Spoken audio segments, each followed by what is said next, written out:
Hi dears, നമ്മൾ അവസാന ദിവസം 8ന്റെയും 9ന്റെയും ഒക്കെ ക്വസ്റ്റ്യൻ പേപ്പർ എടുത്തപ്പോൾ പതിവിൽ സാധാരണയിൽ കൂടുതലായിട്ട് നമ്മുടെ ആദ്യ ഭാഗത്തു നിന്നും കുറച്ച് ക്വസ്റ്റ്യൻസ് വന്നതായി നമ്മൾ കാണുന്നുണ്ട്. നമ്മളത് മൂന്ന് ചാപ്റ്റേഴ്സ്, പ്രത്യേകിച്ചും ഹിസ്റ്ററിയുടെ ആദ്യത്തെ 3 ചാപ്റ്റേഴ്സ് മുഴുവൻ പഠിച്ചു തീർക്കുക എന്ന് പറയുന്നത് പോസിബിൾ ആയ കാര്യമൊന്നുമല്ല. എങ്കിലും നിങ്ങൾ വെറുതെ ഒന്ന് എന്ത് ചെയ്യുക, ജസ്റ്റ് ഒന്ന് ഓടിച്ചു നോക്കൂ. ഒരു 1-2 ക്വസ്റ്റ്യൻസ് നമുക്ക് അവിടുന്ന് പ്രതീക്ഷിക്കേണ്ടതുള്ളൂ. എങ്ങനെയായാലും ഏറ്റവും കൂടുതൽ നമുക്ക് പ്രതീക്ഷിക്കാവുന്ന ഒരു ഭാഗം നമ്മുടെ ഏത് ഭാഗത്തു നിന്നാണ്? പബ്ലിക് അഡ്മിനിസ്ട്രേഷൻ എന്ന് പറയുന്ന ചാപ്റ്റർ നിന്നാണ്. എന്താണ് പബ്ലിക് അഡ്മിനിസ്ട്രേഷൻ അഥവാ പൊതുഭരണം എന്ന് പറയുന്ന ചാപ്റ്റർ? നിങ്ങൾക്ക് എല്ലാവർക്കും അറിയുന്നതാണ്. പൊതുഭരണം എന്താണെന്നുള്ള ഡെഫിനിഷനൊക്കെ നിങ്ങൾക്ക് അറിയാം. അപ്പോൾ നമ്മളോട് ചിലപ്പോൾ ചോദിക്കും, പൊതുഭരണത്തിൻ്റെ പ്രധാനപ്പെട്ട സിഗ്നിഫിക്കൻസ്, അതിൻ്റെ പ്രാധാന്യം 4 എണ്ണമുണ്ട്. അതെന്ത് ചെയ്യുക, നിങ്ങൾക്ക് ജസ്റ്റ് ഒന്ന് നോക്കി വെച്ച് പോകണമെന്ന് പറയാണ്.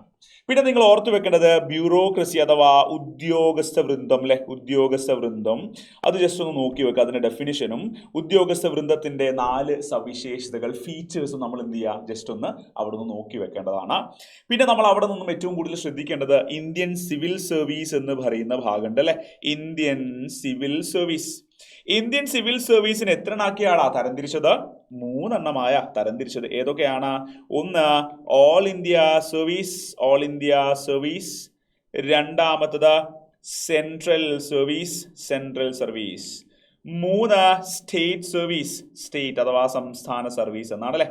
ഓക്കെ, ഒന്നാമത്തത് അഖിലേന്ത്യാ സർവീസ്, രണ്ടാമത്തത് കേന്ദ്ര സർവീസ്, മൂന്നാമത്തത് ഏതായിരുന്നു നമ്മൾ പറഞ്ഞത് അല്ലെ, സംസ്ഥാന സർവീസ്. ഇങ്ങനെ ഇത്രയും കാര്യങ്ങൾ നമ്മൾ ഏറ്റവും ചുരുങ്ങിയത് ഇവിടെ നിന്നും നോക്കി വെക്കണം. ഓൾ ഇന്ത്യ സർവീസിന് എക്സാമ്പിൾ IAS-ഉം IPS-ഉം ആണെന്ന് നിങ്ങൾക്കറിയാം. സെൻട്രൽ സർവീസിന് എക്സാമ്പിൾ ആണ് IFS-ഉം IRS-ഉം ആണെന്ന് നിങ്ങൾക്കറിയാം. സ്റ്റേറ്റ് സർവീസ് അഥവാ സംസ്ഥാന സർവീസിന് ഓഫീസറാണ് സെയിൽസ് ടാക്സ് ഓഫീസർ, അല്ലെങ്കിൽ നമ്മൾ പണ്ട് അങ്ങനെയായിരുന്നു പറയാറുള്ളത്. ഇപ്പോൾ പുതിയ ടെക്സ്റ്റ് ബുക്ക് പ്രകാരം നമുക്ക് എന്ത് കാണാം? അഗ്രികൾച്ചറൽ ഓഫീസർ എന്നാണ് നമുക്ക് ഇവിടെ കൊടുക്കാനുള്ളത്. ഈ 3 കാര്യം, കൃഷി ഓഫീസർ, ഇത്രയും കാര്യം നിങ്ങൾ അറിഞ്ഞിരിക്കണം. ഈ ചാപ്റ്ററിൽ അറിഞ്ഞിരിക്കണം മറ്റൊരു കാര്യം ഗവേണൻസ് ആണ്. ഗവേണൻസ് അല്ലെ. ഗവേണൻസ് കൂടി എന്ത് ചെയ്യുക, നിങ്ങളൊന്ന് നോക്കിയിട്ട് പോവാം. ഗവേണൻസ് വെച്ചാൽ എന്താണെന്ന് നിങ്ങൾക്ക് അറിയാലോ. Use of electronic technology in administration. നമ്മുടെ എന്താണ്? വിവര സാങ്കേതിക വിദ്യയുടെ ഉപയോഗമാണ്. ഭരണരംഗത്ത് വിവര സാങ്കേതിക വിദ്യയുടെ ഉപയോഗമാണ് ഗവേണൻസ്. നമ്മൾ സ്കോളർഷിപ്പുകൾ അപ്ലൈ ചെയ്യാനും +1 അഡ്മിഷൻ അപ്ലൈ ചെയ്യാനൊക്കെ നമ്മൾ ഈ പറഞ്ഞ ഗവേണൻസ് പ്രകാരമാണ് നമ്മൾ ചെയ്യുന്നത്. അതിന്റെ ബെനിഫിറ്റ് അല്ലെങ്കിൽ അതിന്റെ ഗുണങ്ങൾ കൂടി ജസ്റ്റ് ഒന്ന് നോക്കി വെച്ച് നിങ്ങൾ ഇവിടെ പോകണമെന്ന് പറയാണ്. ഓക്കെ, നമ്മുടെ ഫസ്റ്റും സെക്കൻഡും ചാപ്റ്റർ നമ്മൾ പറയുന്ന സമയത്ത് 5 റെവല്യൂഷൻസ് ഉണ്ട് അല്ലെ. അമേരിക്കയുണ്ട്, ഫ്രഞ്ച് റെവല്യൂഷൻ ഉണ്ട്. അത്രയും വലിയ ഡീറ്റെയിൽ ആയിട്ട് അവിടുന്ന് ചോദ്യങ്ങൾ ഉണ്ടാവണമെന്നില്ല. ചോദിക്കുകയാണെങ്കിൽ തന്നെ ഏറ്റവും സിമ്പിൾ ആയിട്ടുള്ള ക്വസ്റ്റൻ ആയിരിക്കും നമ്മൾ അവിടുന്ന് പ്രതീക്ഷിക്കേണ്ടത്. സെക്കൻഡ് ചാപ്റ്റർ നിങ്ങൾക്കറിയാം, വേൾഡ് ഇൻ 20th century ആണ്. വളരെ ലാർജ് ആയിട്ടുള്ള, വളരെ വാസ്റ്റ് ആയിട്ടുള്ള ഒരു സബ്ജക്ട് കൂടിയാണ്, ഒരു ടോപ്പിക് കൂടിയാണ്. അപ്പോൾ അതിലും പ്രധാനപ്പെട്ട നമ്മുടെ 2 യുദ്ധങ്ങൾ, അതിന്റെ എഫക്റ്റുകൾ ജസ്റ്റ് അവർക്ക് ഒന്ന് നോക്കി വെച്ച് പോവാൻ നിങ്ങൾ.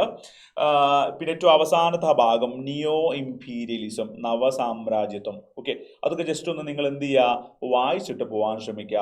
ഓക്കെ, എന്തായാലും ഇവിടെ നിന്ന് 1-2 ചോദ്യങ്ങൾ നമുക്ക് എന്ത് ചെയ്യാം, ചിലപ്പോൾ പ്രതീക്ഷിക്കാവുന്നതാണ്. എന്നാലും ആ കാര്യം നമ്മൾ എന്ത് ചെയ്യേണ്ട, വിട്ടുപോകേണ്ട. ഒരുപാട് സമയം നിങ്ങൾ ഇതിന്റെ മുകളിൽ സ്പെൻഡ് ചെയ്യേണ്ടതില്ല. നമുക്ക് മൊത്തം 80 മാർക്കിന്റെ എക്സാം ആണെങ്കിലും അതിൽ എന്തായിരിക്കും, എക്സ്ട്രാ ചോദ്യങ്ങളൊക്കെ അടക്കം 105 മാർക്കിന് വരെ ചോദ്യങ്ങൾ വന്നേക്കാം. അപ്പോൾ നിങ്ങൾ പഠിക്കാത്ത ആൾക്കാരാണെങ്കിൽ അത് ആലോചിച്ച് ടെൻഷൻ ആവേണ്ടതില്ല. തീർച്ചയായിട്ടും എന്ത് ചെയ്യുക, ആ 1-2 ചോദ്യങ്ങൾ നമുക്ക് പോയാലും നമുക്ക് എന്താവില്ല, നമ്മുടെ 80 മാർക്ക് ഫുൾ മാർക്ക് കിട്ടാനൊന്നും അത് നഷ്ടപ്പെട്ടു പോകുന്നില്ല. നിലവിലുള്ള ഭാഗങ്ങൾ കൃത്യമായി പഠിക്കുക. ആദ്യ ഭാഗങ്ങൾ ജസ്റ്റ് ഒന്ന് ഓടിച്ചു പോയി നോക്കുക. സോ നിങ്ങൾക്ക് നന്നായി പഠിക്കാൻ പറ്റട്ടെ. നമുക്ക് ലൈവിൽ കാണാം. Thank you.